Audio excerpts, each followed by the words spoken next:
In this video, I'd like to introduce the concept of angle chasing. Angle chasing is a concept from the unit circle where, given an angle in one quadrant,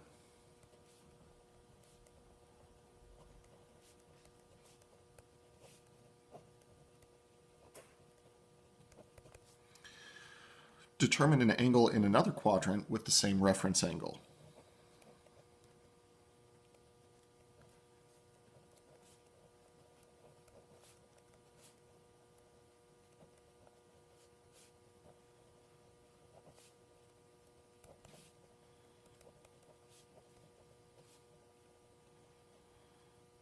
The same reference angle. Now, just to give you an idea of what something like that might look like, suppose that I give you an angle and I say that theta is equal to 20 degrees. Nice little acute angle. 20 degrees has a measure that's not particularly large. We'll say that theta equals 20 degrees would be about this big. Now, something else that we do on the unit circle is we typically associate an x value and a y value with this. Now, even if I don't know what they are, I can still label them as being x and y. Now, the idea behind angle chasing is, if we were to draw that angle in quadrant 2 with the same reference angle of 20 degrees, what that means is that there is a corresponding ordered pair on this angle over here. And what has changed in this ordered pair is that the x value has become negative, but the y value stays positive. The measure of this angle would be starting with 180 degrees and then subtracting 20 degrees from the reference angle.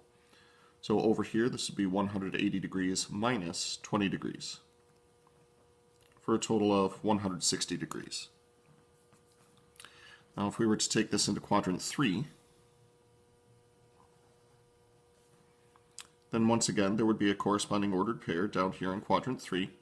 Now, both the x-coordinate and the y-coordinate would be negative due to the fact that we're in quadrant 3. This angle is still a 20-degree angle. So to create this angle, we'd be starting with a 180-degree angle and then adding an additional 20 degrees to it. So the corresponding angle in quadrant 3 would be 200 degrees. And finally, in quadrant 4, if I were to create a 20-degree angle right here, there would still be a corresponding ordered pair right here. And essentially, these four ordered pairs would be creating a complete rectangle. In quadrant 4, the x value is positive, the y value is negative. And to create this angle, we could say that this is a 360-degree angle minus a 20-degree angle. So 360 degrees minus 20 degrees, letting me know that this angle in quadrant 4 would be 340 degrees. Now, the idea behind angle chasing, though, is that we don't necessarily have to calculate all four of these angles.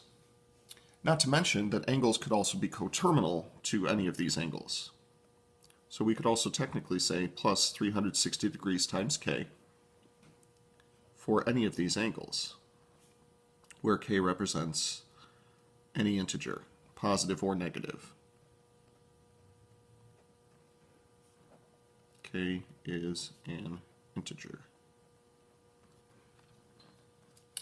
So the question becomes, given any angle, can we determine a method for finding any of the other angles? My quadrant 1 angle, I'm going to refer to this as alpha, with corresponding ordered pair xy. In quadrant 2, we'll create beta with the same reference angle, creating a straight line with the quadrant 1 angle and a straight line with the quadrant 2 angle. We can create two other angles that we'll call gamma and delta. Now, if we have alpha, we just discussed the method for finding all four of the other angles. Beta would be a half rotation minus alpha. So in radians, that would be pi minus alpha. For the quadrant 3 angle, that would be pi plus alpha. And delta would be 2 pi minus alpha.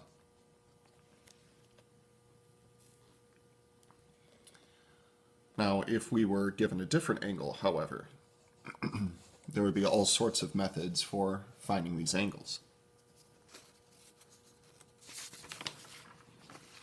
In fact, let's make a little chart.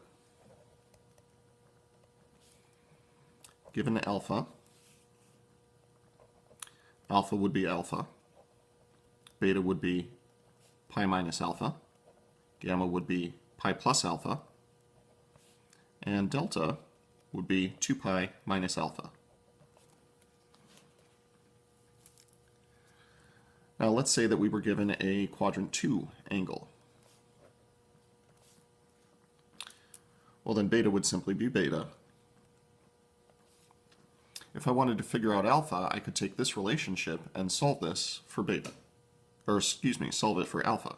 So alpha would be equal to pi minus beta. For any of the other relationships, I would have to make a substitution. For example, if I wanted gamma, I could plug in the expression that I now have for alpha right here, and we would get pi plus pi minus beta. Gamma would therefore be 2 pi minus beta. And if I were interested in going from quadrant 2 to quadrant 4, I would simply be adding a half revolution to that. As can be noted from the previous picture, to go from quadrant 2 into quadrant 4, we're simply adding a half rotation. Or I could make sure it's on the screen. To go from beta to delta, we're simply adding a half rotation. No problem. Now, given a quadrant 3 angle,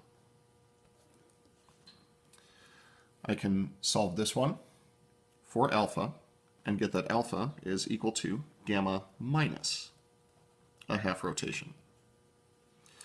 Then I could take this relationship and solve for beta. Beta would be equal to 2 pi minus gamma. Gamma would simply be gamma.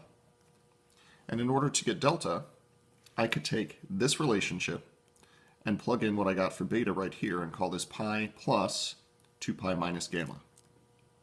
That would be 3 pi minus gamma.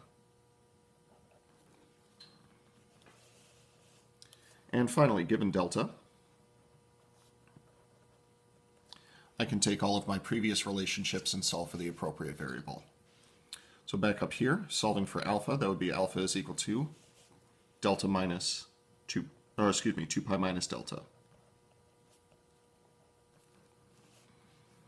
For beta, I can head right back here and solve this for beta. This would be delta minus a half rotation.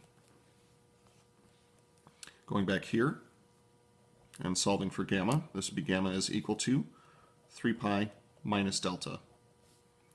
And delta would simply be equal to delta. So given an angle in any quadrant, this is how you can chase it from the quadrant it's in to whatever quadrant you want.